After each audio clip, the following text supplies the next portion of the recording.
this, man. Yeah, exactly. Because that's how I am. I'm so hardcore. Okay, hello and welcome to the first ever episode of Who Virgin. I am Andy Wilson, the Who Virgin, aka Citizen Bot from Big Shiny Robot, and this is my co-host. Say hello. Hey, what's going on? Yep, introduce yourself real quick. I am Mark DeLeon. I'm nothing important, really. I work at a library, so that kind of gives me all sorts of nerd cred, I guess. Hey, there's a whole show on TNT about librarians saving the world. And you know what, man? It's incredibly tacky and cheesy, but I still love it. I saw every single episode, but I think it has more to do that there's this really hot redhead, and I'm kind of Yes. fixated on that. Yes, Yeah. Lindy Booth. Holy Mhm. crap, man! I don't know if you ever saw this TV show on ABC called October Road. No. Dude, do yourself a favor and watch it. She was this pizza delivery girl with funky colored hair, and she was just so freaking hot, man. Yeah, So she was yeah, in something else I just watched, and I was like, I recognize her from somewhere. She is gorgeous. she is. Um, and I'm like, oh, she's in that librarian show. She's the kind of one, you know. Yeah, And then it's got like now like Christian Kane, who was on Angel, and then he was on that show Leverage with Timothy Hutton. right. So yeah, I watched like a couple of episodes of that over like Christmas break because I had like nothing else to do. I'm like, oh, okay, I'm pretty librarian. sure that's what TNT was aiming for. Exactly. People don't know, and that there's nothing else on TV. So You got crap to do, might as well watch this. yeah, Uh, but hey, it's great because Mark and I have that. We've got that shared love of redheads. yes. So anyone who has visited the WhoVirgin.com webpage has seen Amy several Bond. pictures of Amy Pond. Yeah, one of the few things I know about Doctor Who is I know who Amy Pond is. So and there's a reason for that. I'm Andy Wilson, the Who Virgin. I'm also nothing special. Um, both Mark and I live in Texas, about an hour and a half away from each other, Right. and that's that's basically it. Mark knows a lot about Doctor Who. I don't know anything about Doctor Who, and so I went looking for an Obi-Wan to guide me on this journey, and Mark was both willing and available. So thank you for being here. Oh, Thanks for guiding me in this. yeah, no Um, problem. so today we're gonna it's our first episode. There's been a lot going on the past couple of weeks, so we're gonna catch up with some of that.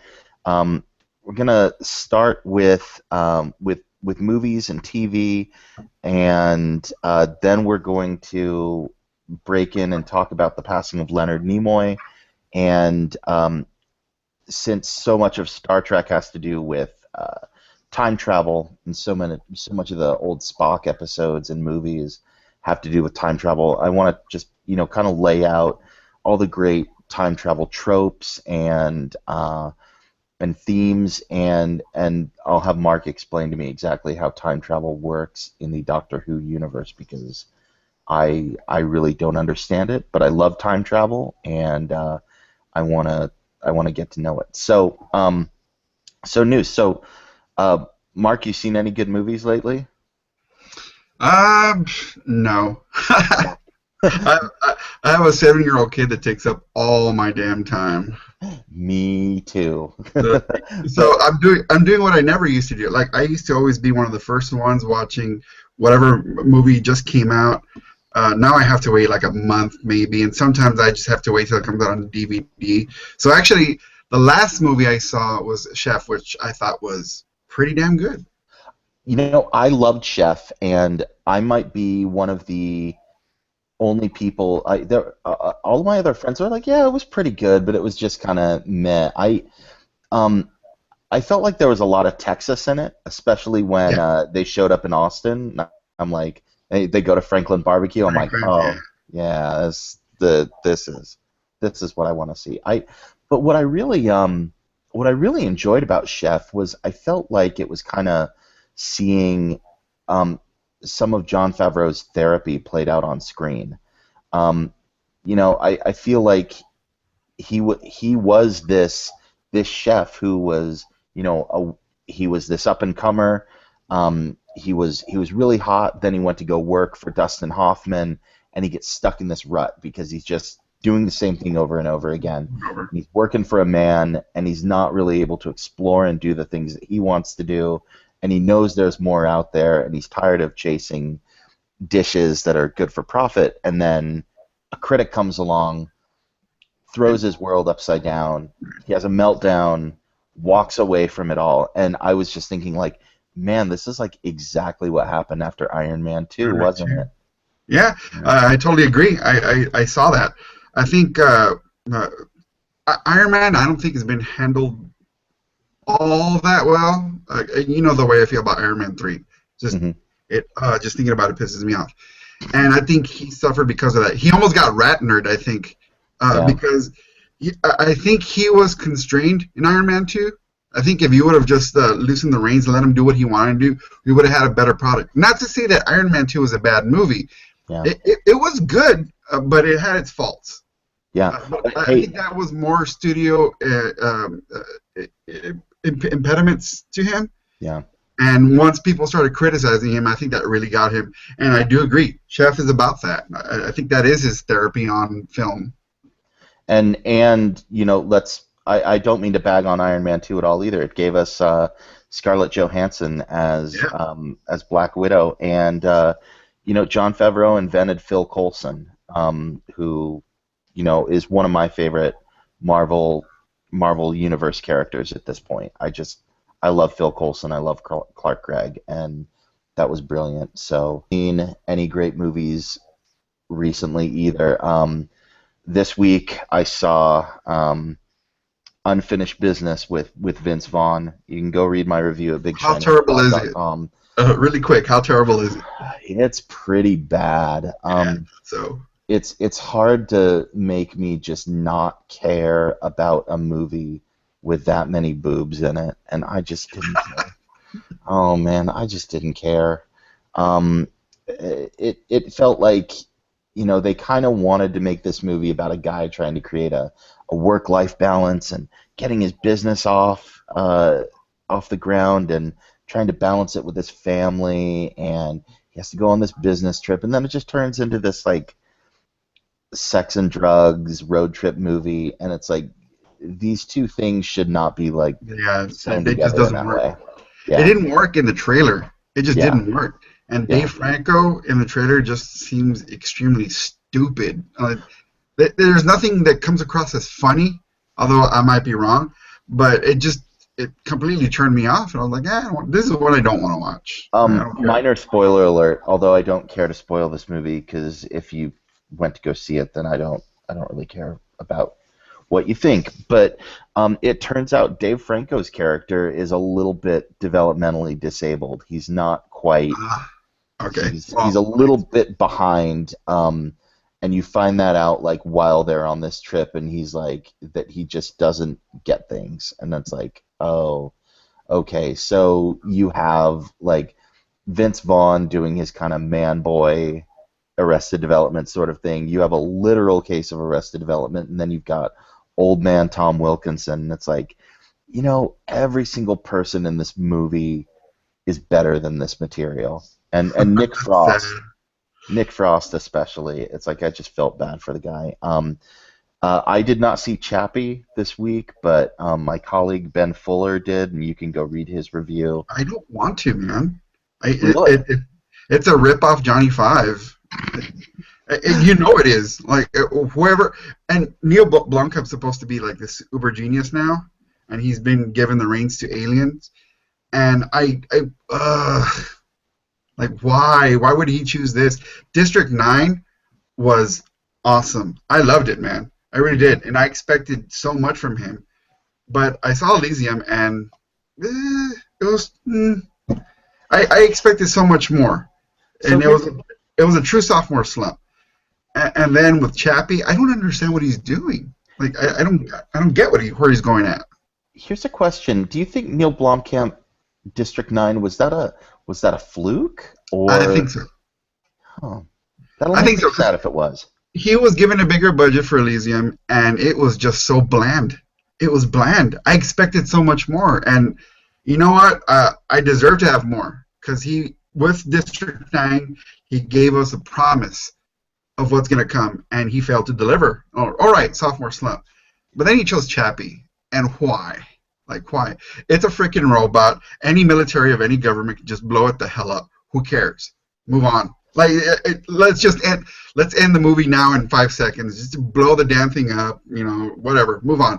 So I was expecting a lot more from him. Like I really was in terms of sci-fi. But man, his choices. And I have no faith in what he's going to do with Alien now. I mean, Yeah. what's been circulating on Facebook and all that, you know, all his drawings and his renditions of Ripley, they look great, but he's given me nothing to be confident about as of late. So, I'm not gonna Yeah. watch. Long story short, I'm not gonna watch Chappie. I don't care. I love robots. I'm not gonna lie. So I'm gonna have to see it because of robots. But um, speaking of cinematic robots, though, you just you just can't beat Ultron. And we got this new Marvel trailer this week, the third Avengers trailer. Have you seen that yet? Yes, And yes. That's gonna be so awesome. It's, it, there's it just so much in it that one of my favorite things, and it's so simple to point out, but Hulk taking on the Hulkbuster is just it's my childhood dream, man. It really is, and I can't wait to see him just go at it with a Hulkbuster and just kick some ass and watch everything destroy. Which, okay, I'm gonna say this now because I want to reference it later on. Not everybody loved Man of Steel. I really liked it. One of the big gripes about Man of Steel is, oh, he created so much destruction in New York City. Well, already in the trailers for the Avengers, there's lots of destruction happening. So I'm gonna want to see how people reconcile that. they The they people who hated destroyed on New York Man of pretty Steel. well. They destroyed New York pretty well in the first Avengers. I mean, Grand Central was destroyed. There's a lot of mayhem in there, and Thor yelling, "Is that the best you can do?" Like, no, my You had to reaction ask. my reaction after seeing that trailer was literally like 10 seconds of me giggling like an 11-year-old girl. um, but man, Spader as Ultron looks really scary, and I just, and his monologue there, he's like, I was designed to be an instrument of hope and bring that to people. And that's what I'm going to take from them first. You're like, ooh, that's gonna be so good. And Yeah. that the one scene that is the most comic booky thing I've seen in any comic book movie ever is that scene in the Siberian forest, and all of the Avengers come across as one across the screen. It's like that's right out of like those classic like old X-Men versus new X-Men, and like they're lined up side by side, or like they did that with like Avengers versus X-Men, and I was just like, line up the team on one side and make them all go at something together. It's like Joss Whedon knows what he's doing, and I can't Oh wait for yeah. that. I got my tickets. Yeah. He's Joss Whedon is just he's a cinematic god. And I'm still waiting for a sequel for Serenity. But leaving that aside, uh, I want to know about the stuff we're not seeing. Um, Yeah. that I want to know what other characters are going to be involved, who's going to show up. You know, ugh, there's It's just put so much more that we're not seeing that I'm more excited about. That's exactly it. It's like if this is what they're showing us, what are they not showing us? Because Will Doctor Marvel, Strange make an appearance? Doctor Strange. Well, I think we're pretty sure that, I mean, Ulysses Claw is going to show up, and I think we saw a little that there's that one part where we see this actual claw like come out, which I'm not as familiar with him in the comic books, but like I always thought he had like this like radar dish sound weapon. that like that was his main thing, but maybe Andy Serkis has got like an actual claw as Dr. Claw. I don't know. Yeah, Um, I the fact that so much of it is in Johannesburg and Claw's involved makes me think we're probably gonna see Black Panther. Black Panther. Yeah, Yeah. I I, I And I think that's going to happen. But I want to know if they're going to start bringing in the elements of magic, starting with the Avengers, because they're going to have to transition into that.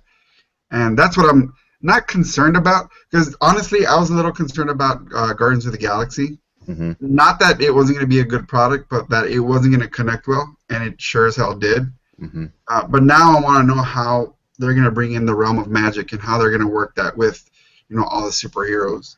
Yeah, well, he's been name checked twice in the Right. Marvel movies. Well, no, okay, once in the Marvel movies, once in Spider-Man 2, but which was Sony, but still, he Doctor Strange is out there. Scarlet Witch, her powers, while I mean she's not going to be a mutant because Fox still owns the rights to all mutants, but she's going to have powers that are magical. Um, so maybe they like have him drop in and phone in and be like, "Oh yeah, this is what's going on with magic. Let This is how let you me bring tell you it all out. about it, Steve Rogers. Well, come in and have some tea with me, and I'll explain how magic works in your realm." Or I don't know. Um I feel about this movie the same way I feel about Star Wars. It's like I'm sitting in a restaurant that has a great reputation and where I've been there before and been served before, and I feel very excited about what I'm going to get, but it's a prefix menu. I don't know what I'm getting. I kind of have some ideas and I keep smelling things coming out of the kitchen. Um, but just I'll wait and see what they serve to me, and I'm fairly confident I'm going to be happy with it. Yeah, I think So this is going to be a great year for superhero movies, or for movies in general. I think yeah, Avengers is going to kick it off, and I'm so happy that Star Wars is going to bookend the year. And yeah, I honestly, I can't wait. Like sometimes I spend, hours a day thinking about all the possibilities with Star Wars. And I want to know who the characters are, and then again, I don't want to know because I'd yeah, like to go in as much as a virgin as I possibly can. But man, I'm getting tempted now. I tend to avoid all the stuff on my Facebook feed about fan theory this or maybe this or this person was hired so maybe it means this. I'm avoiding it so far, but I'm getting more and more curious. yeah. And I'm glad that Billy D. Williams is going to be involved after all. So I that's hope cool. so. Yeah, yeah. That's what it sounds like. So that'll be great. But in terms of movies, I think the recommendation is stay home and watch TV, or go watch Kingsman. Kingsman was great. It's still That's out what I want there. to watch. Right. Um, you can still go see it, but it's pretty much the only like great movie out there. Other than that, we'll wait a month for Avengers. But in the meantime, TV's been kicking some butt in the last couple weeks. Let's talk about the end of Agent Carter and the beginning of Agents of Shield. Cool. Uh, All right. Oh, but before that, let me give you a real quick shout out. I finally saw the first 3 episodes of Fresh Off the Boat. oh yeah, Hilarious. It's hilarious. I've been all about Blackish because Blackish is just balls out funny, man. It yeah, really is. And Larry Fishburne is perfect. he's Awesome. great at that. The Yeah. spanking episode where he Oh my calls his god. son a monster at the end. That Oh my god, I couldn't hold it in. I was just cracking up. I That one's pretty good. But Fresh Off the Boat, I saw the first 3 episodes today, as a matter of fact, and I was like, God damn it, Andy. Yeah, you called it. It's hilarious, man. I didn't expect it. Yeah, Blackish and Fresh Off the Boat have really surprised me for how much. I mean, geez, I'm the whitest guy alive, but I those shows connect with me in a way. I really love Eddie on Fresh Off the Boat because it's not so much that he's Asian, he just feels like an outsider, and he's like trying to be all like street and tough, and it's like the mid '90s, and I'm like, oh, was me in the mid '90s. Except I wasn't into gangster rap, but I was still like, I still got what he was going through, and I think that To me, he's like a Chinese Aziz Ansari. yeah, It yeah, good talks the call. same way, has the same kind of mannerisms, and you wouldn't expect, well, stereotypically, you wouldn't expect for them to be into that kind of stuff, but they are, and they got true cred in it. Yeah, it's that's a good way to put it. He there is a lot of Aziz Ansari in there, which and R.I.P. to Parks and Recreation. Man, that was those last few episodes were really great. Yeah, So and they I went out high. I was glad about that. yeah, and they gave everyone like their own little bit of a send off too, like the the Chris Pratt episode that was all an episode of Johnny Karate. Sorry. Oh Yeah, my gosh, that was awesome. that might be my favorite Parks and Rec episode ever. They did that so perfectly. Um, so, but let's get back to yeah, Agent Carter and Agents of Shield. Yeah, finale. I thought wasn't as good as the penultimate episode. Mm-hmm. Because the penultimate episode I thought was just a great hour of TV magic. It was fantastic.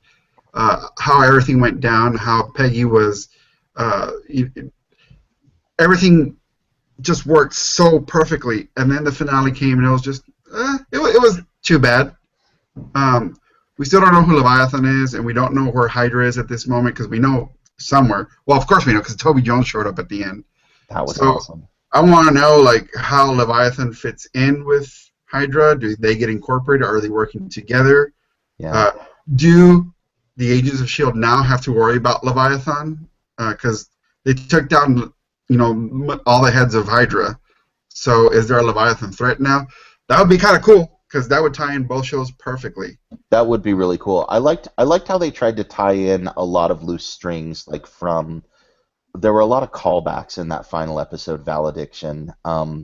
They went back to the radio drama that we hadn't heard that since episode 2, and I loved that. I thought that was a great technique. That frankly I wish they did. Well, no, they did it exactly the right amount, twice in 8 episodes. That was fine. But you know, yeah, Agents of Shield. That has I can't believe what they went ahead and did. They took down. Now, I've got a question. Were those the actual 8 heads of Hydra, or were they the? It seemed to me like that might just be like the European, like Near East Asian syndicate of Hydra. That there might be. Well, Um, Whitehead wasn't he the head of North America? huh. So he Maybe. was he was already taken out, and then all the other regions were taken out, which was a very Godfather-like situation. Yeah, that So was. Coulson was Al Pacino, man. Yeah, that was freaking awesome. Yeah, he was. They were really smart. It was good because it felt like for the first time they were acting like Shield agents, like they were a step ahead of the game. Right. Like they weren't behind everything. So, um, Having said that, they were a step ahead of the game, but uh, Mockingjay, or not Mockingjay, Mockingbird. Well, oh yeah, Bobby Morris. they haven't called her that yet. But Yeah. what's her deal? Is she Leviathan? I don't I know. I sure hope not. I like her. I like her a lot. Like Yeah. when she showed up, that was like I thought the show was kind of getting a little stale, and then they had that whole episode with Simmons like inside Hydra, and Bobby Morse got her out, and I'm like, oh okay. And the my only complaint about that is I wish I hadn't heard that she was getting cast because I recognized her, and I'm like, oh, she's not a Hydra agent. She's a Shield agent undercover. That's Bobby Morse. That's Mockingbird. I don't have to worry. So it took some of the sting out of it when I watched it with my wife though. Then it was and she had no idea. Then What it was going was on? a lot of fun to see like that. Yeah, Um, my wife didn't see that coming either. But the thing is, I think we're not seeing something coming. I don't know what she has with what's his name. I don't know exactly what they're doing, and I think that's going to be one of the center points from here on out. Um, but that whole situation with Daisy, it raises questions. Like for example, Simmons was real cold about it. She's like, we need to get rid of these people, like wipe them out, because we don't know if their DNA is an actual contagion, so we should just get rid of them, right? So she's got this attitude. Uh, that's a real good question.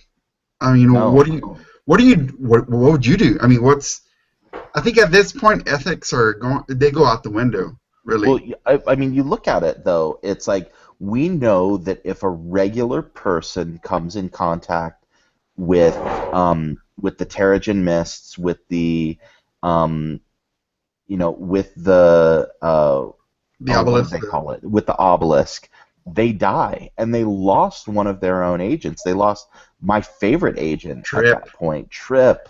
Oh, I was like, why do you have to kill all the black characters? And then luckily the other one didn't die, so I was like, oh, okay, that at least that didn't get my ire up. But it oh, I was so sad to lose Trip.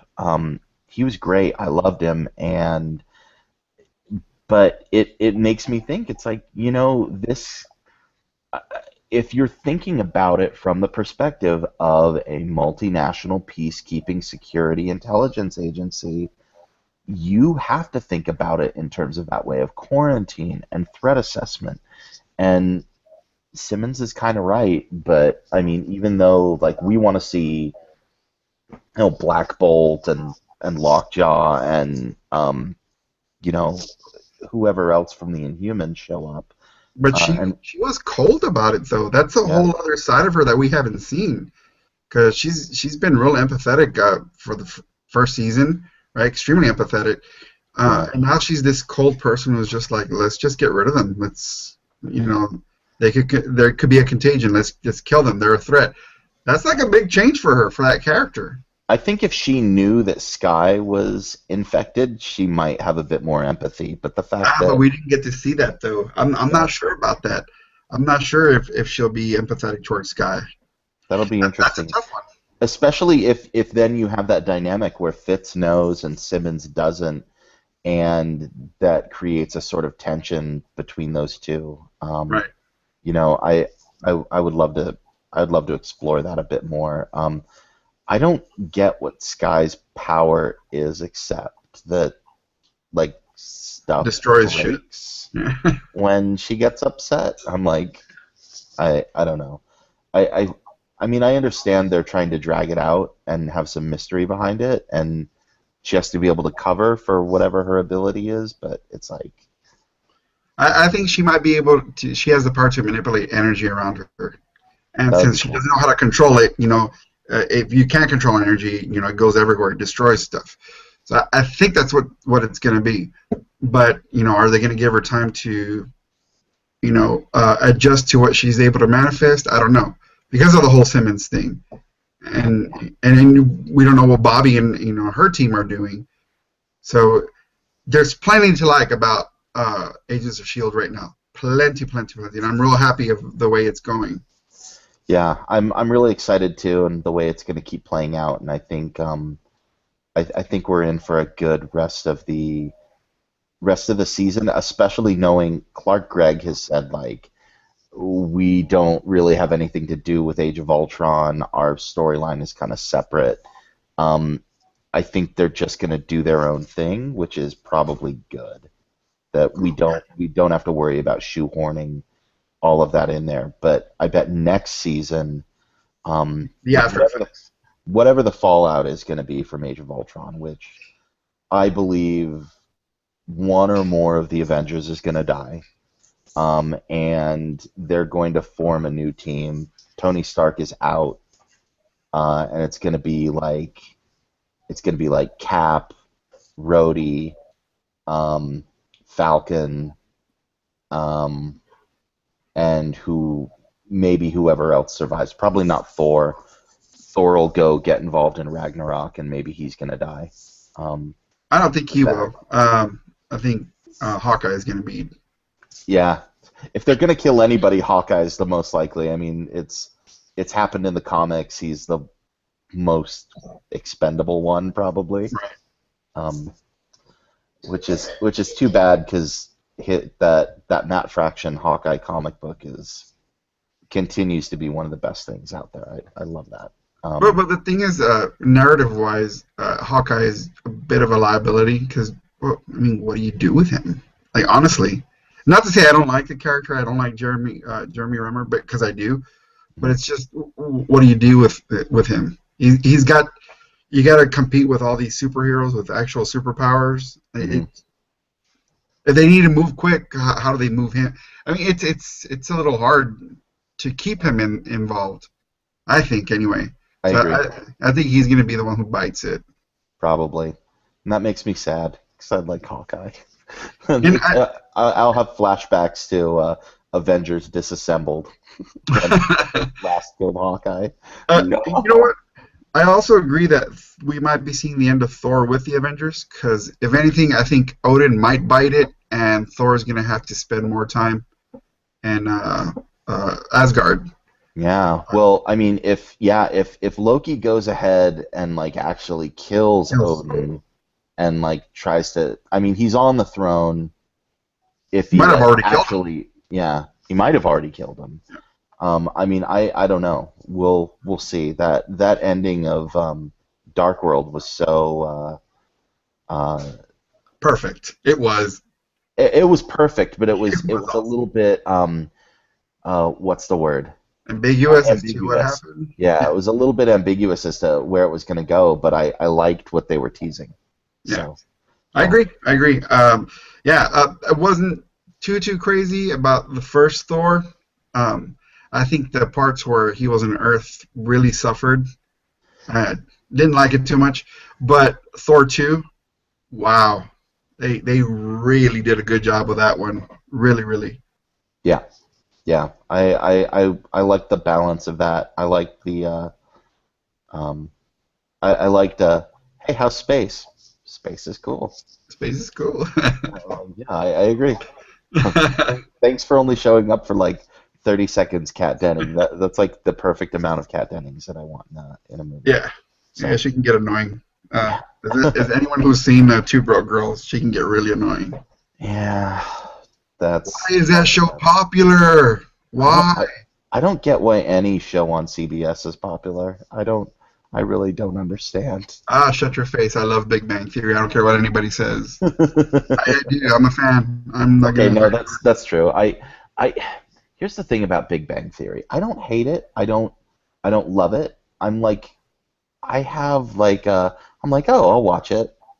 Like I've seen pretty much. Well, I haven't seen like every episode because I always, since it's not on Hulu, I don't see the new ones as they come out. But then, like after the season's over, I'll like binge watch an entire season in like 2 days and be like, oh, okay, that's what happened on Big Bang this year. Got it. Yeah, I like it because it celebrates geek life. Um, Yeah. we didn't have any of that when you and I were growing up at all. You Hmm. know, that stuff was still on the outskirts of known civilization. We had to band together to have our own thing. But now it's something that we can flock to on what is it, Thursday nights. Yeah. It's not bad. I don't think it patronizes geeks at all. It doesn't. A lot of it is unrealistic. I mean, what kind of jobs do these guys have where they can afford to pay for Penny's dinner every night, her rent? Like, but you know what? A lot of the jokes that they have, I, I dig it, and because they don't poke fun of geeks, they poke fun of the culture, I guess, in a good Yeah. way, not in a mean way, you know. That's generally true. I can see that. I think it's a little bit it might be a little bit reductive sometimes, and Sheldon is obviously not like anyone that I know. I mean, well, Oh, there's dude. there's like that kind of nerd who like we hate, but Sheldon is not exactly that kind of nerd. Sheldon is like special. I mean, he's like Asperger's a little bit or something, you know? Yeah, But Um, I know people like him. yeah, I do, but man.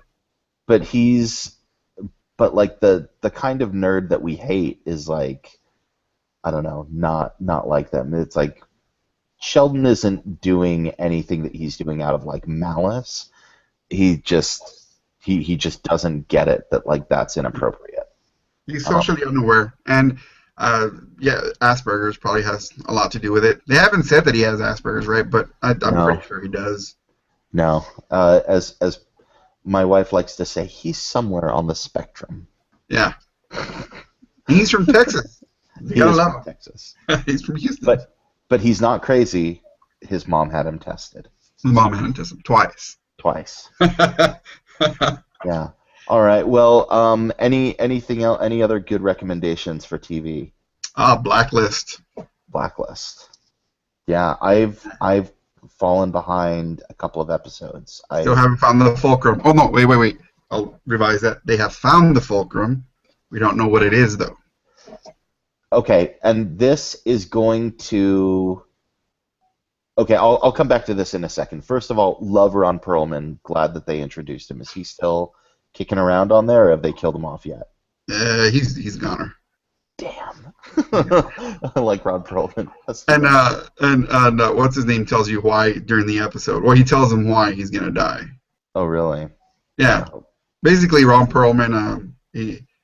He's a good talker, good brawn, not much in the brain department.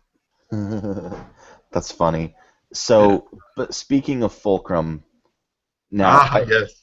I have a I'm mad at shows that continue to name things and people Fulcrum because I'm like, you're getting me all confused because there was Chuck and there was Rebels and there's Blacklist and it's like, so let's talk Rebels because we finally found out the identity of Fulcrum Yes. and I was so happy. I cried a little.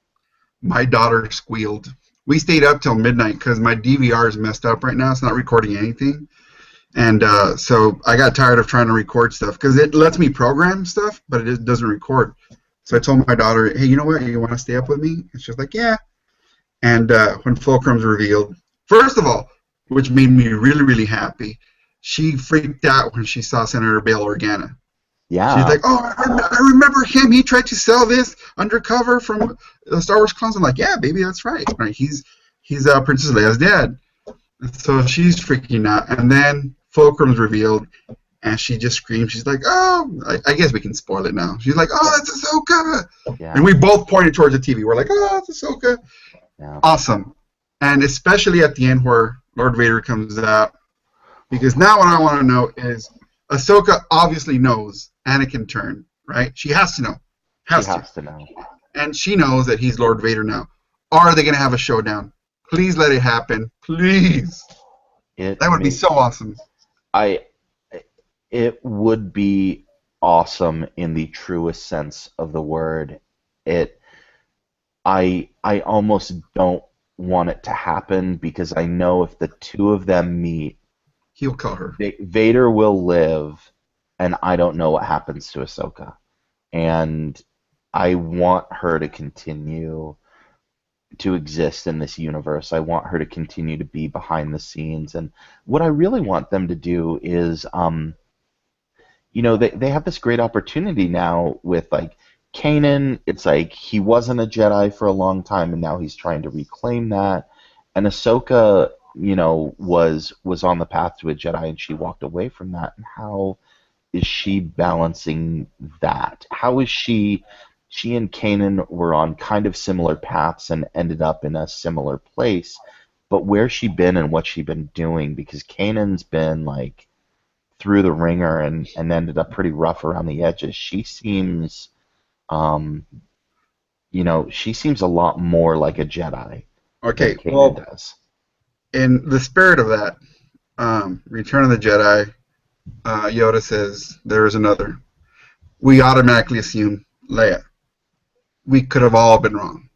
We probably were all wrong. Now, is this Kanan? Is this Ahsoka having survived? We don't know. Is there a group that Kanan and Ahsoka and others have been hiding from the Emperor. That would be all sorts of awesome. To where they finally reveal themselves, 30 years later, when they see that the coast is clear, or there's a new faction of the Force that they're all working on, an Yeah. ancient Force. Yeah, what if there's a kind of neutral aligned force that is neither light side nor good side, but Right.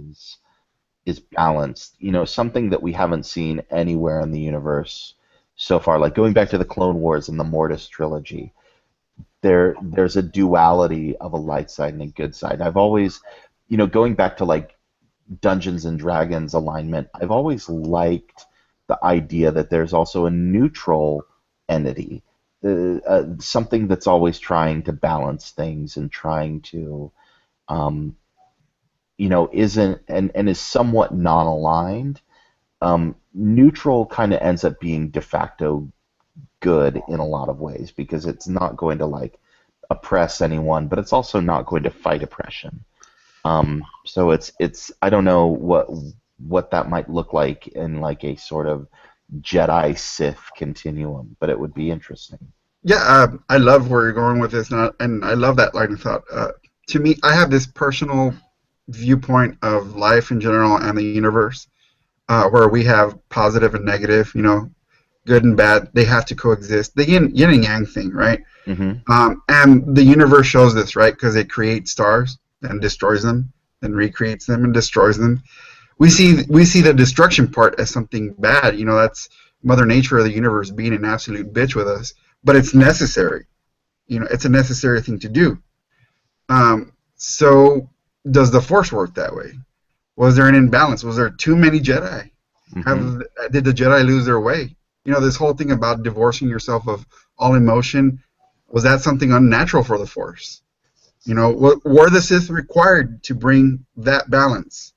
Now, of course, they tipped it over, and it had to be reclaimed, and through Luke Skywalker, of course. Yeah. But is there now a new movement to better rectify the use of the Force? Are we going to be seeing that in Episode 7 and moving on forward? And will Kanan and Ahsoka be a part of that?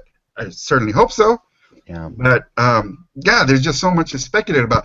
Just with those last 2 minutes of that finale, I mean, it just opened up a whole world of possibilities. Yeah, and speaking of a whole new world of possibilities too, it looks like Kanan's real life wife, Sarah Michelle Gellar, is going to be joining the cast too, which is Marriage Aid? which is cool. I've always, oh, There we is that go. what you think? I think so, man. Oh my gosh, Because if they're gonna that would be use insane.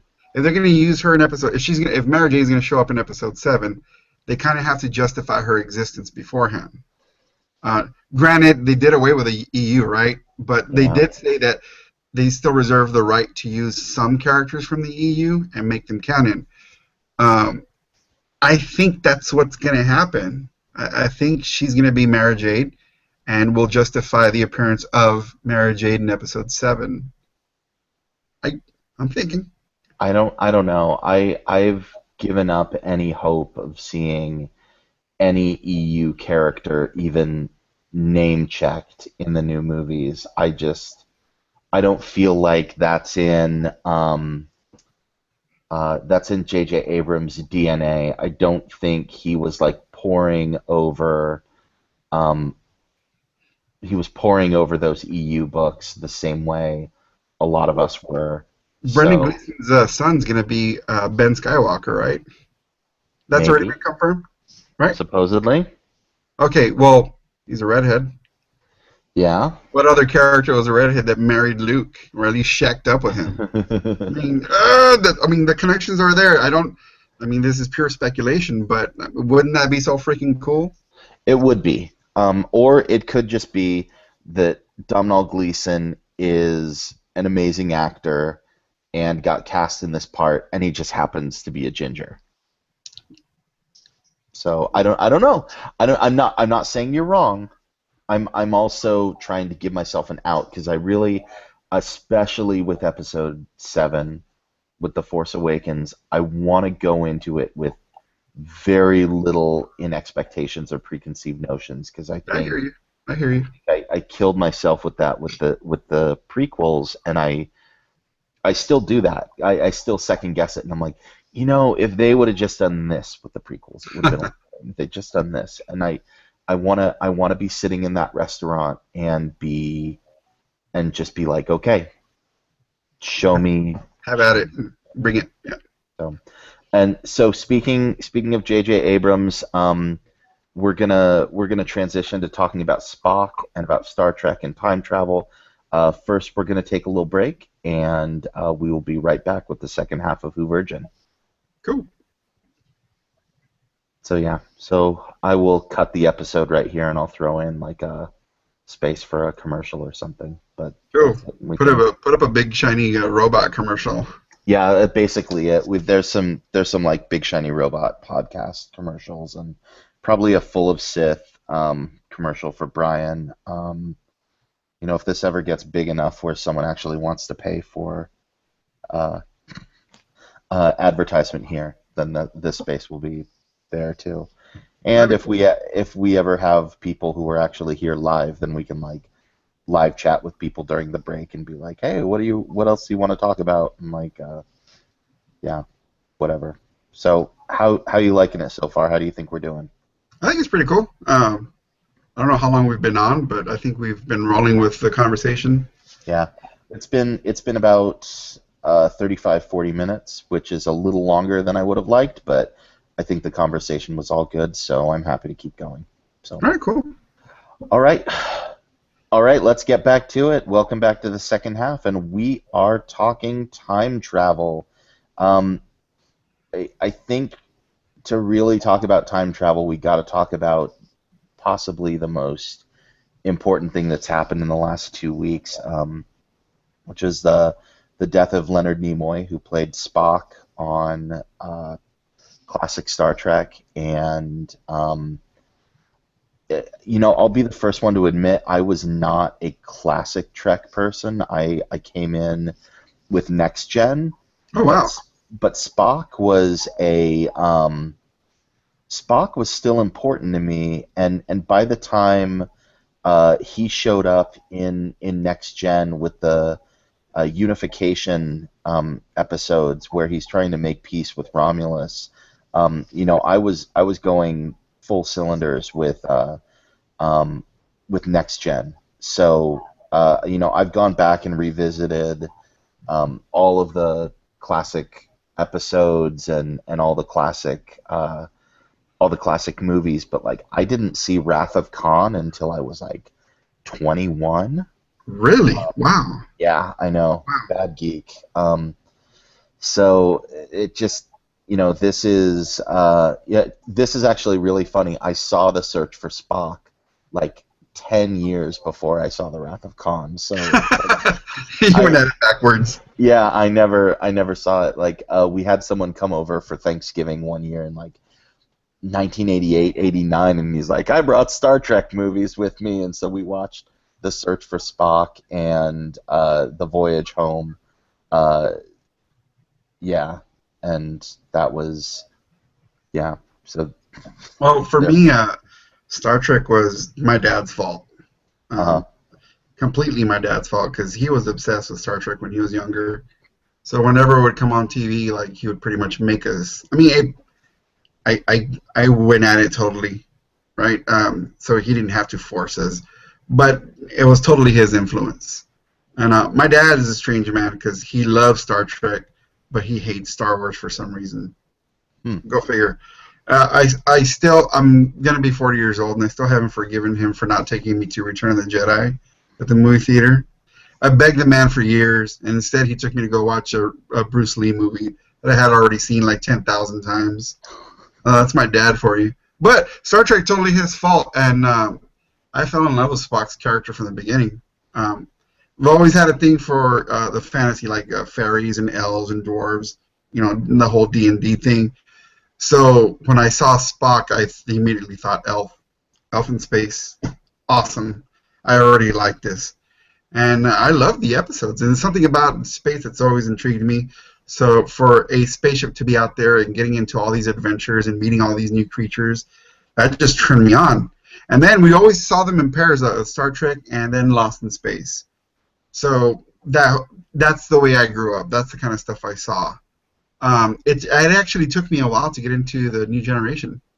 Uh, I fought it for years. I was like, this isn't as good, and I still find plenty of fault in it. But I grew to like it. But old school Star Trek is it's my bag. there's plenty to fault in every single Star Trek iteration. It's like Right. every single every single series has some real clunkers, and every single series has some good parts in it. Even I bag on Voyager and Enterprise a lot, but there's some good stuff in those. Like you just have to really search for it. Like Yeah. in Voyager, oh God. Well, talking about, I wish he could have been on here with us today. My buddy Ramy wanted to talk about some of the time travel episodes in Voyager, and there's a series of episodes with Kurtwood Smith where he's piloting this time ship and he's like Captain Ahab meets Kang the Conqueror, trying to realign the time stream in this segment of space so that he can be reunited with his wife. And it's like, What was he trying to put a boot up anybody's ass? no, no, Red. unfortunately. And he was not trying to gun down any robotic cops. Robotic cops. No, but he was great. He was really obsessed and insane, but you felt for him. There was a lot of pathos in there.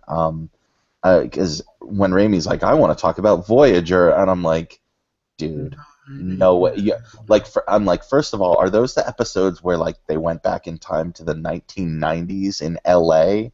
and like Sarah Silverman and Ed Begley Jr. were on it? And he's like, no, it's another one.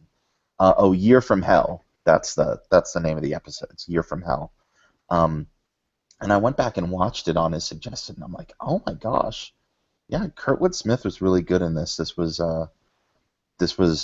really good. But for Spock for me was,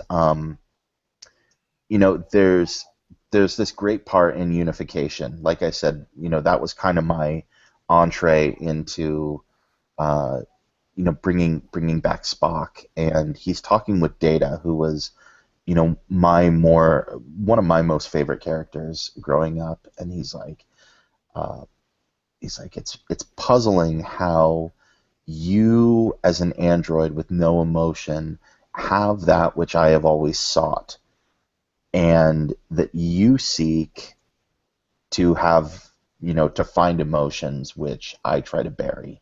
And I'm like, oh, this is that great kind of duality. And in a lot of ways, I mean, they tried to make Data the Spock of Next Gen.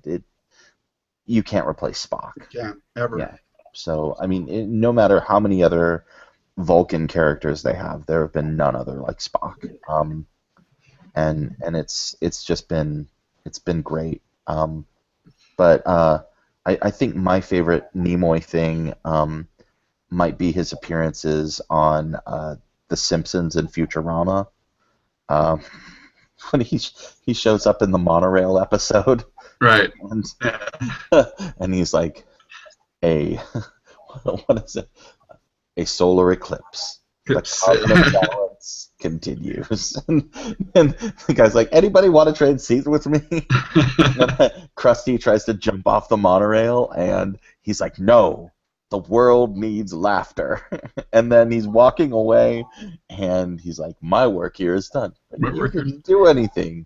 Oh, didn't I? And I'm like, oh, Leonard Nimoy traveled through time to save Krusty so that we could have future Krusty the Clown episodes continuing on from season 4 of The Simpsons. Like, how different would the Simpsons universe have been if without Krusty? If Krusty had thrown himself from the monorail? And then possibly my favorite episode of Futurama, where they get together with the cast of Star Trek, and Nimoy's left behind on Earth with his head in a jar, and like the rest of them are like going up in a rocket, and he's talking to Shatner, and he's like, Bill, You are and always have been my friend, but I just signed a 6-month lease on a condo, and I can't walk away from a commitment like that. But my favorite Nimoy thing ever. I mean, and I love Spock. Love that character. So to say that his role as William Bell was one of my favorite things on the TV show Fringe because he played a mad scientist Mhm. made me so happy. Like so happy.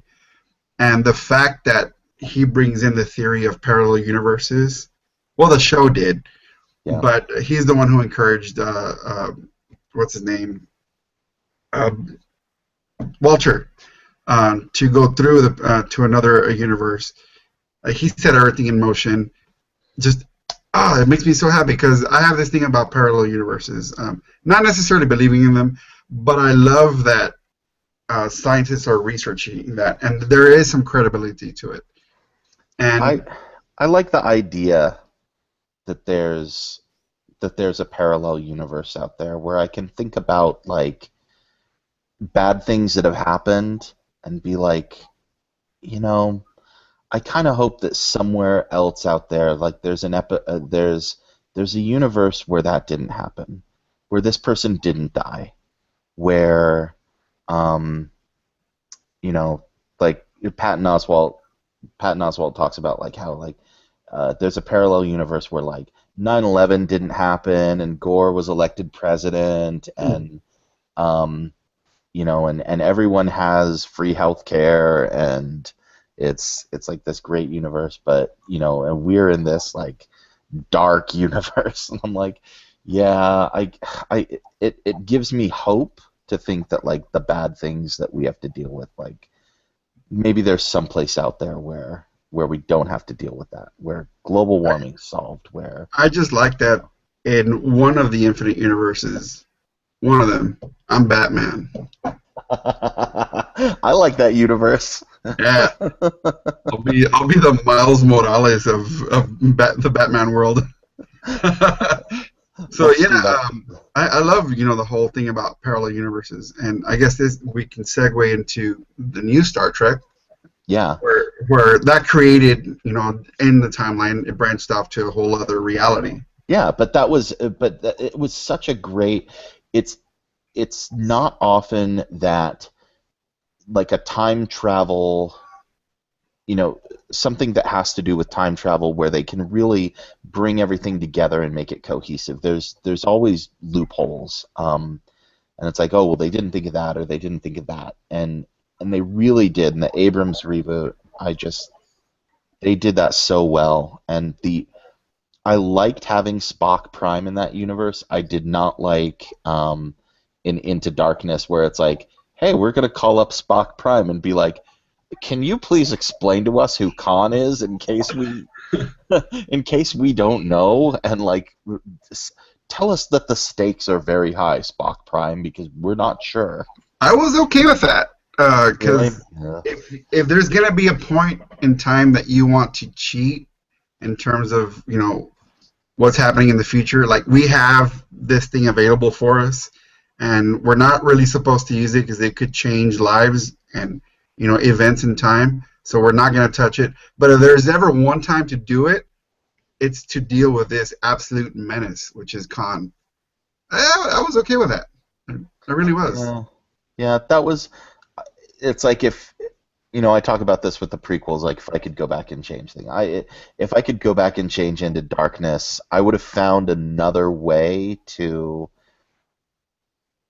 include Spock Prime that wasn't him like being Spock the expositor to explain the plot to everyone. Like I wish he could have I don't know, Fair point. done. Fair point. But I go back to if you can use this source to save hundreds of lives, Hmm. why not? I Well, mean, and now they're not the going dude to. was going to take out San Francisco, so Yeah. And I guess it's good that we did because now, moving forward, they're never going to be able to do that again. well, he is So frozen, so maybe at some point in the future. stuff. The Star Trek reboot in 2112. They were able to unfreeze Leonard Nimoy and age him back to be in his 30s again, and Or at least his head in a jar. his head, my head is in a gefilte fish jar. He can, yeah, he can participate in that Trek adventure. There's so many other. I just rewatched when Nimoy died. I went back and watched a bunch of old Trek. I watched Amok Time, which isn't a time travel episode, but it has time in the name. But then I watched City on the Edge of Forever.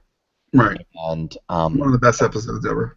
Yeah, and I watched it with my daughter, who's 9, and I was explaining to her what was going on. When Spock was like, Edith Keeler must die, and she's like, Dad, why does Edith Keeler have to die? Why does that lady's nice? And I'm like, you are getting the moral conundrum of this episode, and it's why it's so classic. Right. I got a question for you. Did Edith Keeler have to die?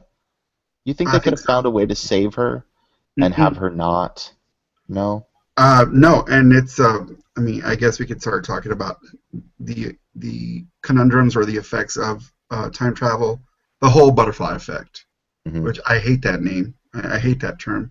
But, yeah, so if you change even the smallest thing in the timeline, you change time and space itself.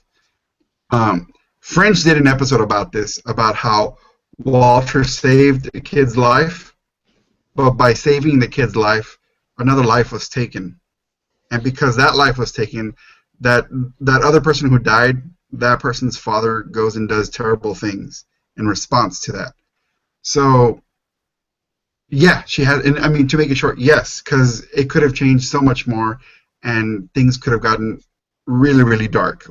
I mean, at least there was a chance of that, and you can't chance that when you're talking in terms of time and the effects of species everywhere in the universe. You just can't mess with that. I just wonder, like, if you could have taken Edith Keeler and been like, okay, you are going to stay here in the, what is it, the 12th Street mission, the 47th Street mission, whatever it is, and like, don't talk about peace, but all you're going to do is like serve here locally and be kind of, you're just gonna kind of be here. You're never gonna get Roosevelt's attention. You're never going to do any of that. But hey, when 1955 rolls around, you go for it. Like, you be all about the peace movement, and maybe we can. But then they would have had to deal with the Soviets and everything too. So right? Maybe, yeah. And this is the concept of now going into Doctor Who, the fixed point in time, which we discussed previously. The reason there's a fixed point in time is that there are events, there are people in the timeline that are far too important to the natural state of the timeline to change. And because they're far too important, they become fixed points. They keep all of space, time, and reality together. Where if you break this fixed point for any reason, the entire space-time continuum blows up. And we're not sure what happens. I guess humanity and the universe will have to restart from the very beginning. And it's too much of a gamble to save one person or to change one event in history. So this is why Doctor Who uses fixed points in time. And it was explained on one episode, which you'll end up seeing, about Mount Vesuvius, where one of the companions tells the Doctor, why can't you just go and either save them all or stop the volcanoes from erupting? And he says, it's a fixed point in time. If I change this now, all of humanity will suffer for it. Your entire fate, your future will change. It won't be the same. You might not be here. So I can't change that. As much as I want to or you want me to, it can't be done. So Edith Keeler, she had to go because we don't know what would have happened had she continued. What would have changed? Here's another question. everybody, it's like the thing. It's like, hey, let's go back in time, and you could do something. And I know there's a Doctor Who episode called "Let's Kill Hitler." Hitler, right? It's Everyone, funny. everybody always thinks like that's the thing you go and do. You go back and you kill Hitler. Question: do you think if you killed Hitler in 1920 when he's just an art student, does that change things, and does it change things for the better? I mean, It I know changes Hitler was things. bad, but It might be for the worse, because look what happened when Rome fell. You had regional territories that generals took over, and there was constant warfare. Uh, Thousands, if not millions, of people died in the process. So had Hitler not risen to power and unified Germany, we might have had a war with an Austrian front, with a German front, with an Italian front, with a Spanish front, the Russians fighting Turks, Turks allying with God knows who, North Africa been taken over by God knows who. I don't know what Great Britain would have been doing to defend itself against a multi-front war. How soon would the Americans have joined the war? Would they have, knowing that it's a multi-front war? There's just too many unanswered questions if you take Hitler out of the picture. yeah, Hitler, in many instances, made the war easier. He unified one entire side of Europe, making it just one front. Well, two fronts, really, from the Russian and the Western powers. So they were able to sandwich him in. yeah. So he kind of made things easier. I mean, he killed lots of people in the process, but we don't know how much more worse it would have been had he not been in the picture to unify the German people. It's like, Stalin killed more people than Hitler did Yes, in a lot he of was a ways. bastard. And Yeah.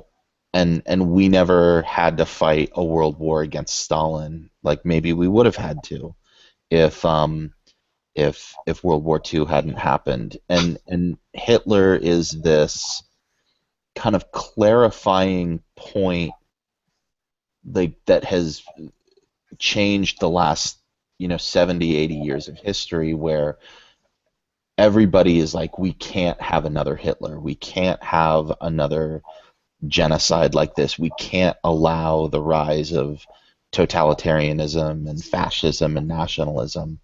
And it gives us an important touchstone. It's like, did we maybe have to go through that awfulness in order to prevent future more awfulness? Like, so I don't know. I've always wondered that. It's like, I, Well, I don't want to justify. I mean, yes, everything that Hitler did, bad, bad, bad. right, But right. it's like, what are the alternatives and like alternative timelines? It's kind of, The Russians had no love for Jews. They yeah, didn't. So take Hitler out of the picture. Russia moves to the west, takes over territory. They either, abolish the Ottomans or enter an allegiance with the Ottomans, and together they wipe out the Jews. I mean, there's still that possibility. So yeah, if your thing is we get rid of Hitler, we put an end to the Holocaust, and we make it not happen, well, what's to say that it won't?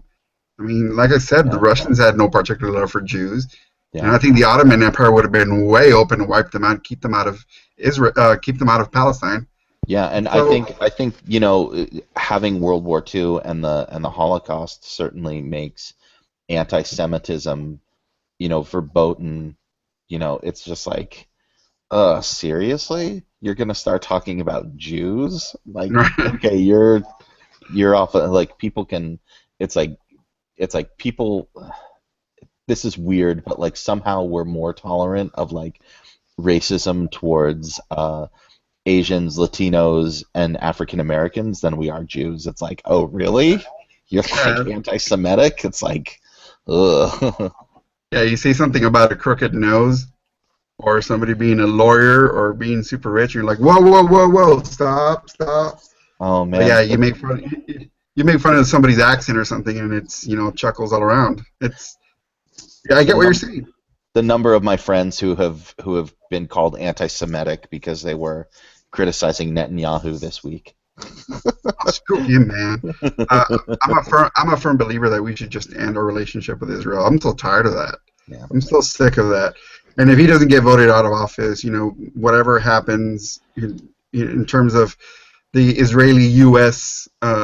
Alliance, which I hope ends, it's going to be totally on him.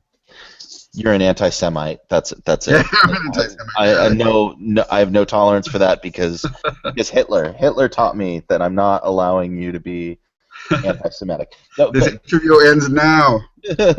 let's go back to Star Trek a little bit. Um, I always really loved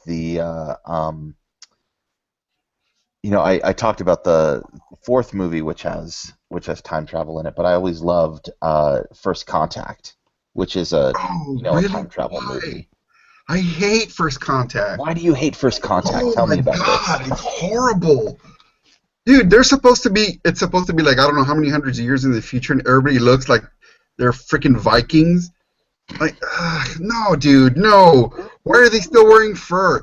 And how do people using fur, using a blacksmith, build something that can go like through hyperspace? Like, no, I don't buy it, man.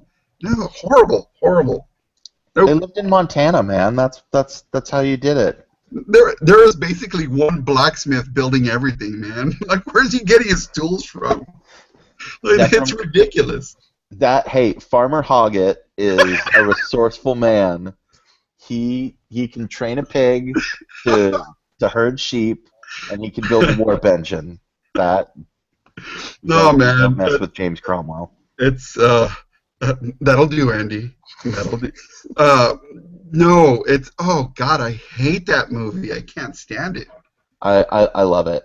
Again, I think this is the next gen versus not a little bit. I love the seduction of Data by the Borg Queen, and I love Picard's like, no, the line must be drawn here. Like, whoa, all right, you're You know what? I hate's a strong word. I really don't like the next generation Star Wars movies, but I kind of liked Insurrection. I That's one I enjoyed. You're gonna hate you're that one. no, you got them mixed up. No, First man, Second one, trust me. Insurrection is Uh, no. okay. Hey, Fine. Let's it move was on. Sans James Cromwell, so I guess that's why you hate it so much. Yeah, exactly. There not enough James Cromwell in Star Trek Insurrection. Um, uh, but let's talk about a couple of. We started talking about other kind of rules for time travel and different things. Um, so I've identified a couple of different kind of rule sets that universes seem to operate by. Um, there's kind of Back to the Future rules. You can go back, you can change things, but it's going to create an alternate timeline. There's no like discussion of whether that timeline kind of already exists or not. It's just you go back, you change something, it happens. Um, this is completely opposed to Lost, which I, people give Lost a lot of crap I love it. because of the ending especially, but I loved the character of Daniel Faraday, and and he's like, you can't go back. What happened happened, and like that's it. And like you go back and you try and change things, and you're just gonna. It's like the there's no it's a really smart way to write it too because um, you don't create any sort of paradoxes.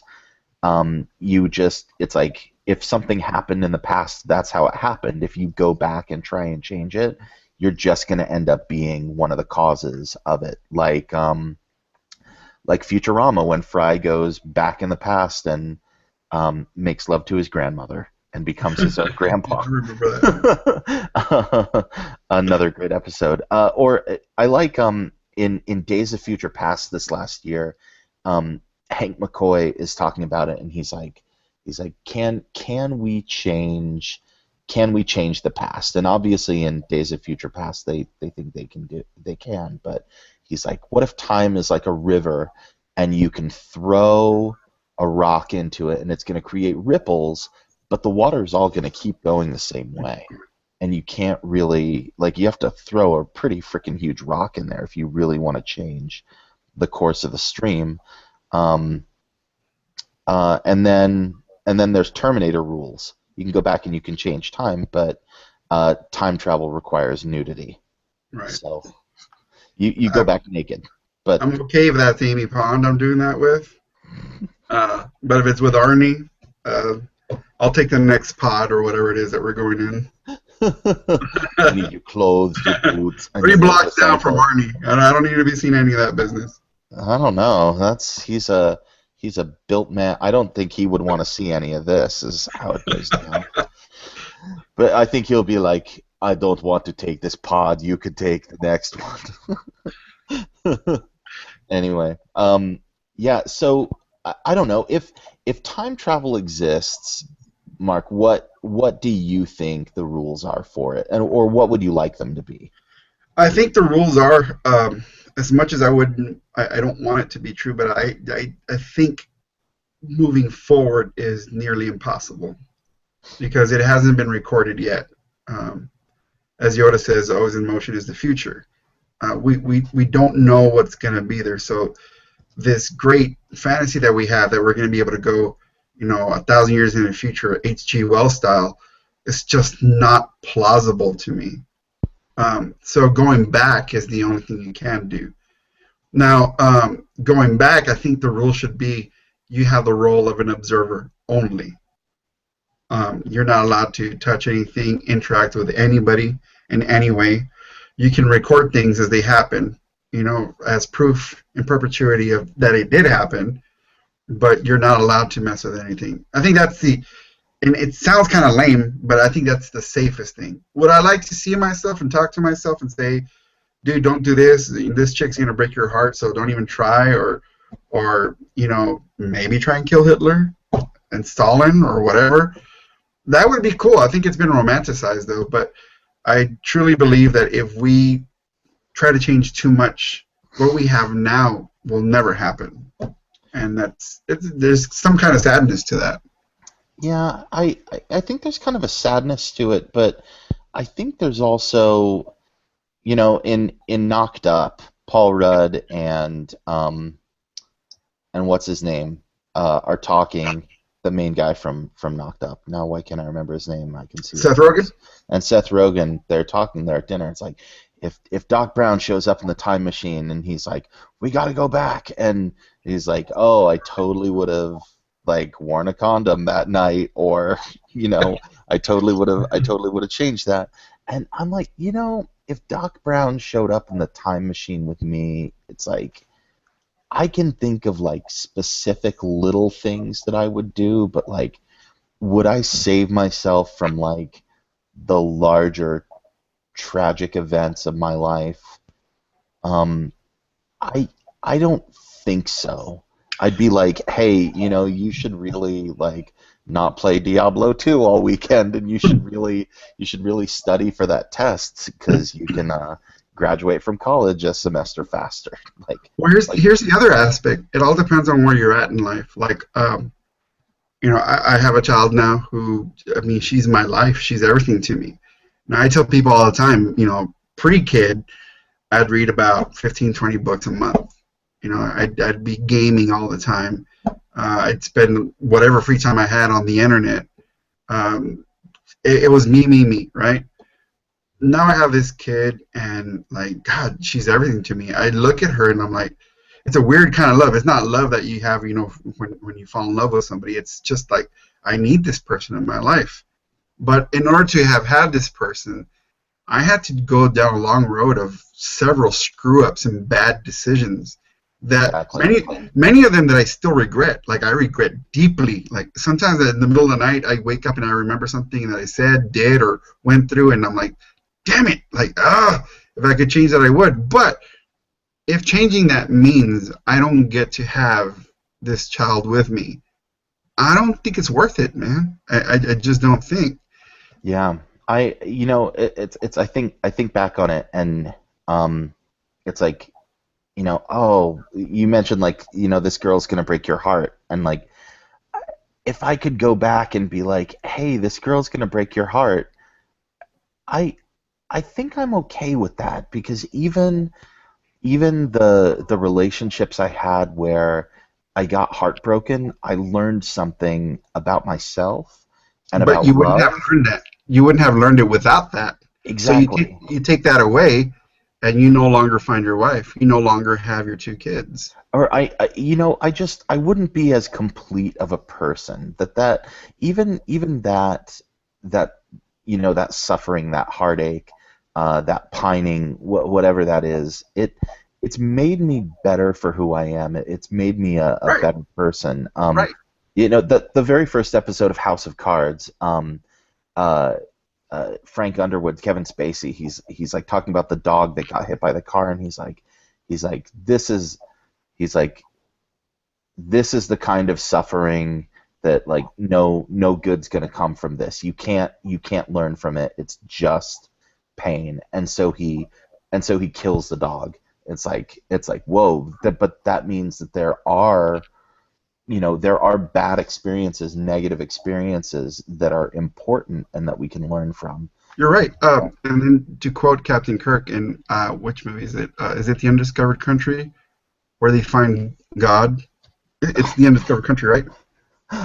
No, that one is the No. Final Frontier where the undiscovered country is the one with the floating Klingon blood. Oh, okay, okay. That was cool. I liked it. All right. Yeah, that one's But cool. okay, so the Final Frontier hated it. But I did love that one scene, the what does God need with a ship scene, Yeah, where he says, I need my pain. It's my pain. This is what it's defined me. I need this pain. Like, don't take it away from me. Yeah, and that's my point of view. Crappy things have happened, but because of what I have now and the state I'm at right now, I understand that all those bad things led to what I have now, and I can't change any single one of them because if I do, I lose what I have now. Now, having said that, if Doc Brown were to come to me when I'm 27 or 28 or even 30 years old before I have a kid, maybe I might say, yeah, let's go back and do over because I haven't had that experience yet. But having what I have now, it's almost impossible for me to say, yeah, I want to go back and change something. so speaking of Domhnall Gleeson earlier, have you seen About Yes, Time? and it's beautiful.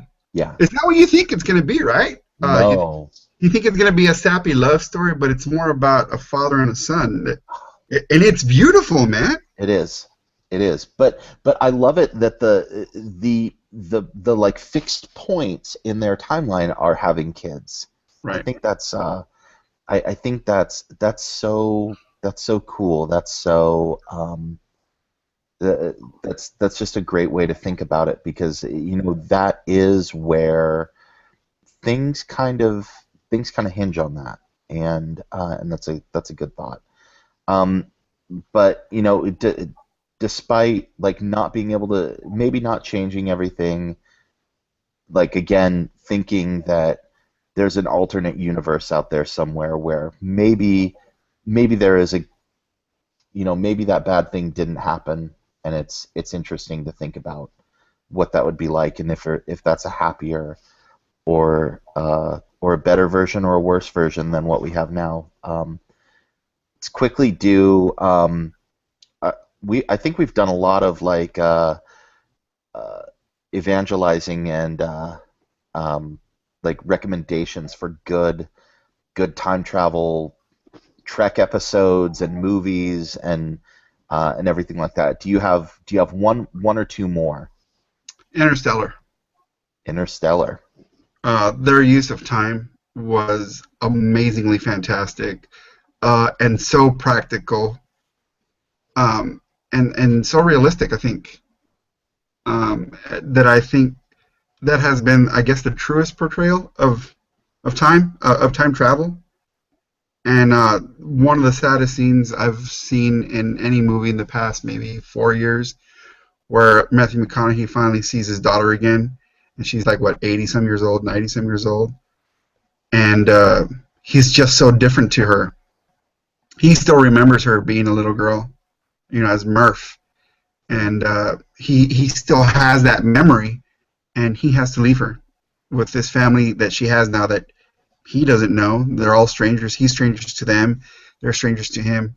It's an incredibly touching and sad scene, and frustrating because, I mean, she should have said, "Hey, that's my dad. Y'all need to give me some time here, man," or "Meet my dad. Let's all get together." But he was kind of cast aside, which was incredibly sad. But I think it's one of the movies that's used time practically, more realistic than any other movie I've seen.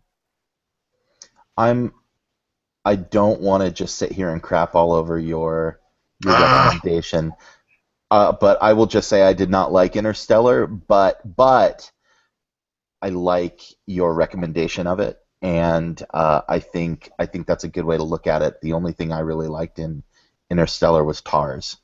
I like Tars the robot. He was my favorite. yeah, it was Um, cool. yeah. Um, I am gonna say Looper. Um, I thought Looper was very imaginative in uh, the way it really set up the universe of time travel, and then it stuck to it.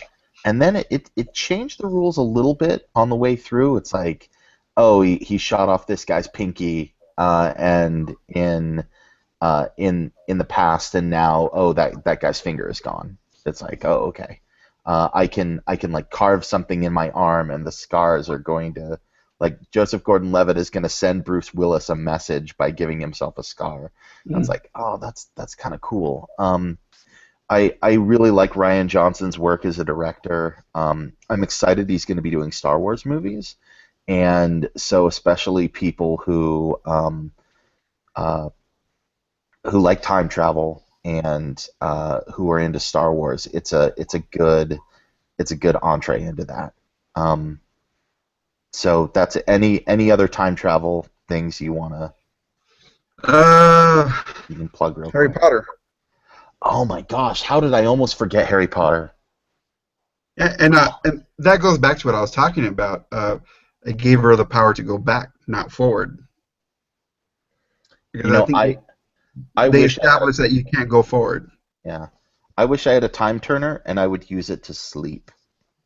I would stay up all night and do everything that I want to do, and then I'd turn the time turner back and get a full 8 hours. I think Yeah, that's all I'd do.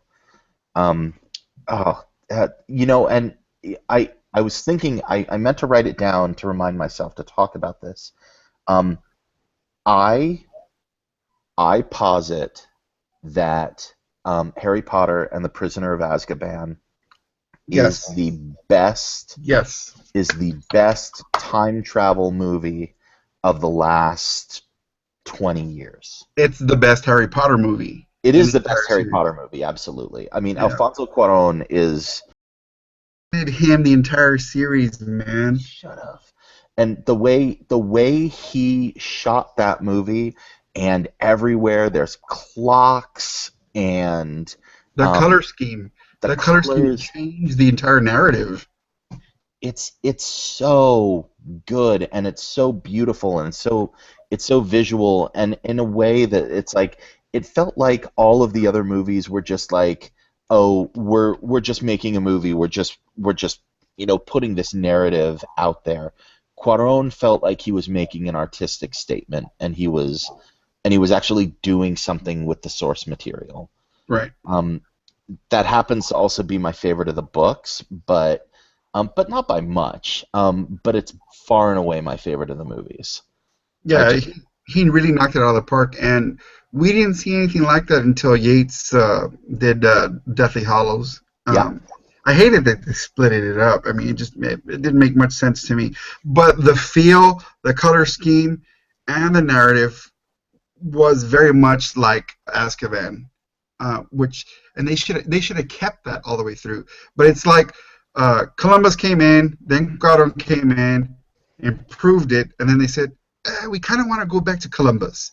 It might be yeah. a little too dark for us, and they brightened it up, and they kind of killed the momentum for a bit. But I did enjoy how they wrapped it up.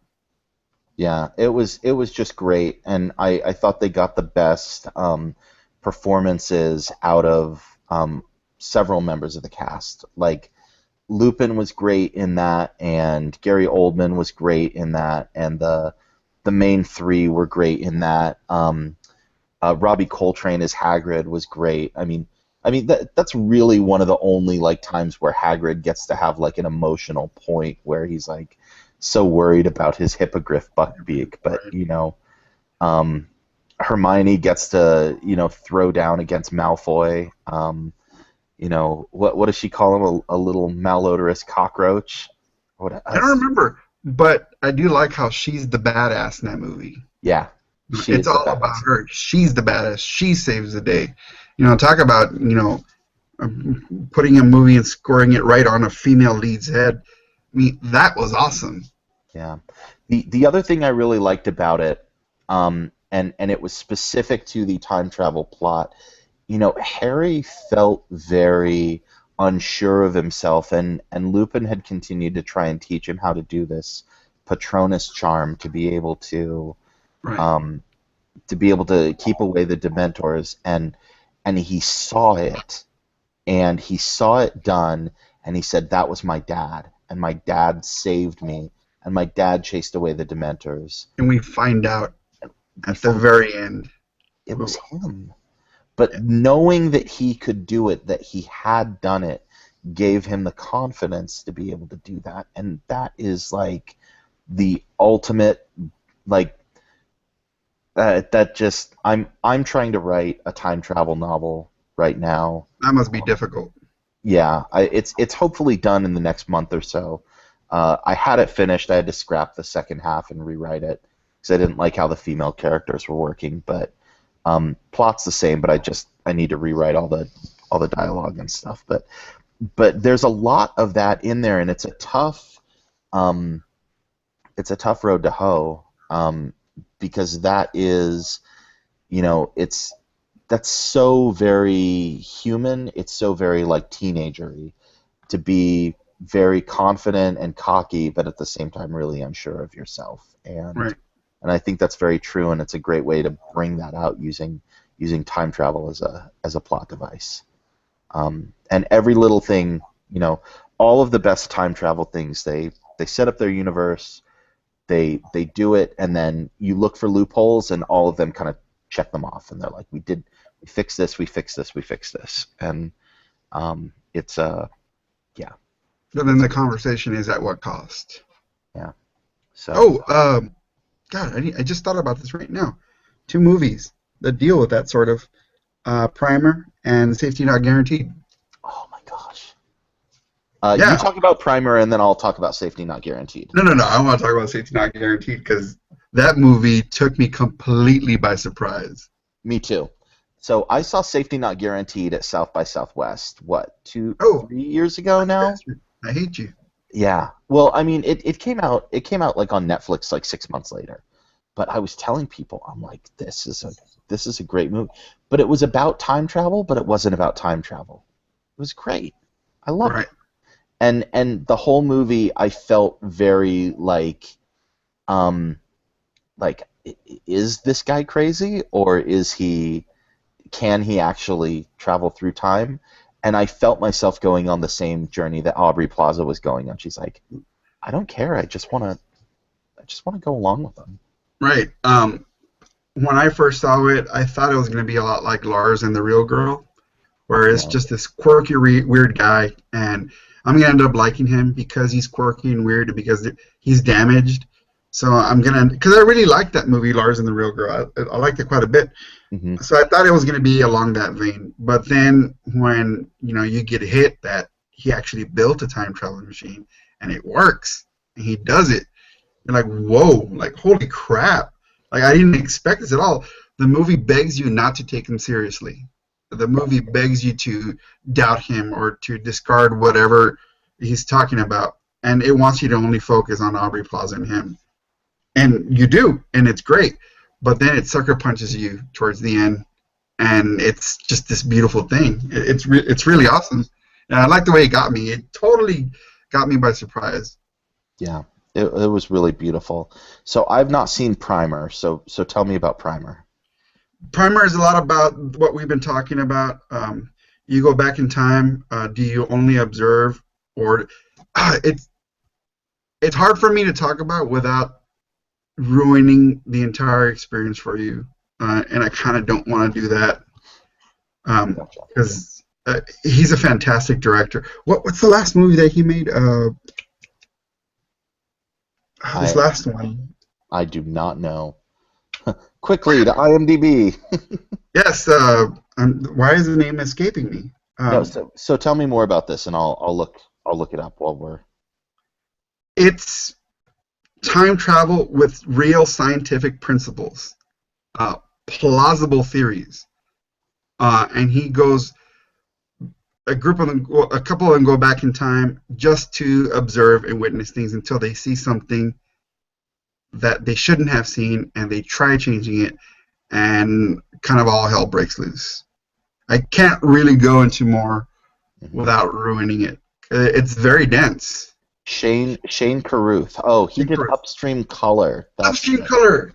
Mm. I was fascinated with that movie. I take it you weren't?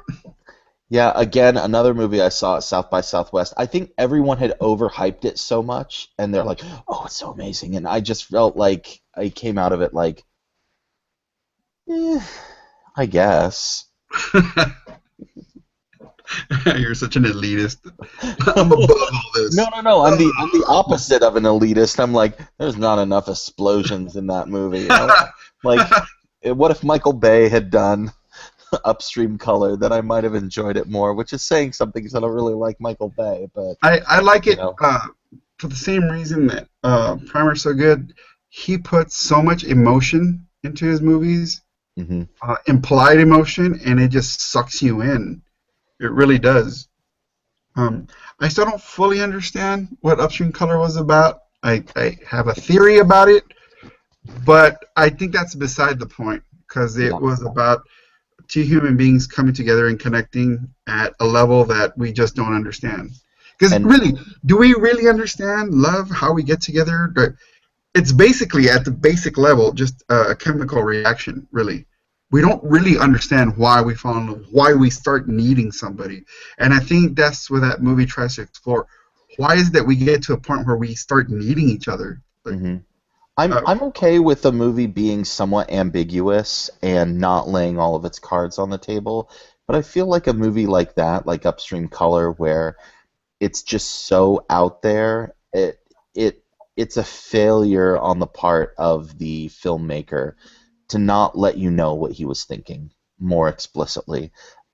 It, if he isn't correctly conveying his thoughts, then he didn't he didn't do what he was supposed to. He had some sort of message or agenda. Um, you know, okay, that's fair. I think like David Lynch makes really, really good movies that are often confusing and tough to swallow, but this was, but you can usually tell what he was going for. I feel like Okay, well, I don't know. Eraserhead I really think doesn't. okay, maybe not Yeah, because it Eraserhead. It doesn't just amount to anything. I just enjoy that. Uh, Blue Velvet, I'm still not entirely sure what's happening. Yeah, Uh, Hopkins screaming "mommy" after he sucks in what is it, laughing gas or whatever the hell it is primo. I love it, but I don't get any of it. Like I really don't understand what's happening. that's true. So I mean I think, but there's definitely a line, and like I don't know.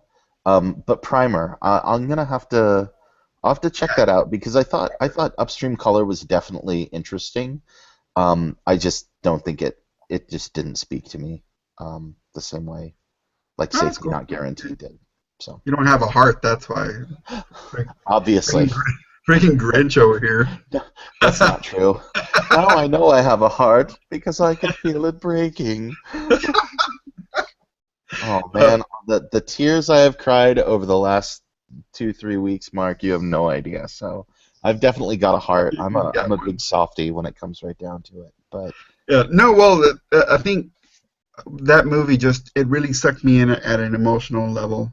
Um, And it's because this is the a lifelong thing with me.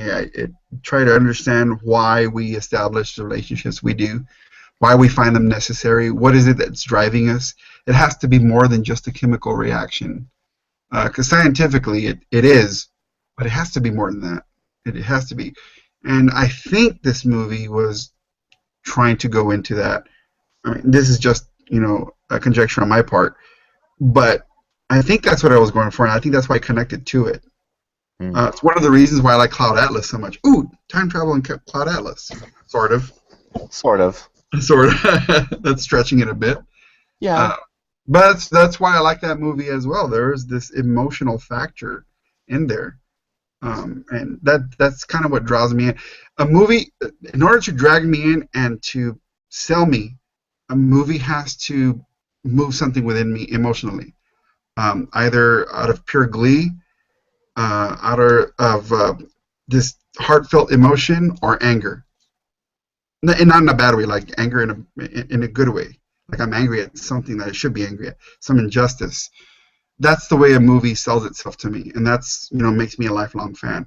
And there's way too many movies that don't do that. So Cloud Atlas and Upstream Color, though they may not be popular, they got me because at an emotional level, I just connected with them. Fair enough. Definitely fair enough. Well, if I had a time machine, I think the one thing that I would do, I wouldn't go back and change anything for myself, but I think I would go back to my 15-year-old self and I'd just like lay some things out and be like, calm down about things. Everything's gonna work out pretty well for you. All this drama and whatever, it's gonna be okay. This is your life's gonna be all right. And guess here's like 20 cool things about living in the 20 teens that are gonna blow your mind. Yeah, And I just started naming stuff off like there's going to be a rebooted Star Trek, and you're going to get new Star Wars movies starting in 2015. You're going to have 15 Marvel movies in the space of like 4 years. You're gonna and Mr. Darcy from Pride and Prejudice is going to be in a comic book based movie where he's a secret agent and he's going to kick all sorts of ass. gotta watch that one. So go watch Kingsman. But I think that pretty much wraps up everything here. Thanks Mark for being my co-host, and Cool. thanks everyone for joining us on this first episode of Who Virgin. Hope you liked it. So thanks again to Mark for being my co-host, and to Big Shiny Robot, especially Thomas Winkley, for hosting our podcast website over at whovirgin.com. You can connect with us there or on Twitter or Tumblr and watch as I live tweet my binge watching this week. I'm not going to start watching Doctor Who just yet. Going to wait a couple weeks, but follow along. I'm going to finish up Season 3 of House of Cards, and we'll see what else I get, what other fun things I get up to this week. And join us next week as we discuss everything I know about Doctor Who already, and we get more into that mythology. We will see you next time. And that's over. Thanks, Mark. Cool. Thanks for having me, man. This was Yeah, fun. no, This was a lot of fun. this was way awesome. I felt like that was a super, super good first episode. Um, I really just love talking with you about this kind of stuff. It's great. All we needed was extra large pepperoni, extra cheese pizza, and it would have been that much more awesome. That's the only thing that was missing, man. Oh yeah, well I don't know, maybe one of these weeks we'll have to do it in person. We'll have to find a place in between us, and that's got a good internet connection. We'll just God, I wish Salt Lake had a good internet connection. oh man, wouldn't 'Cause that be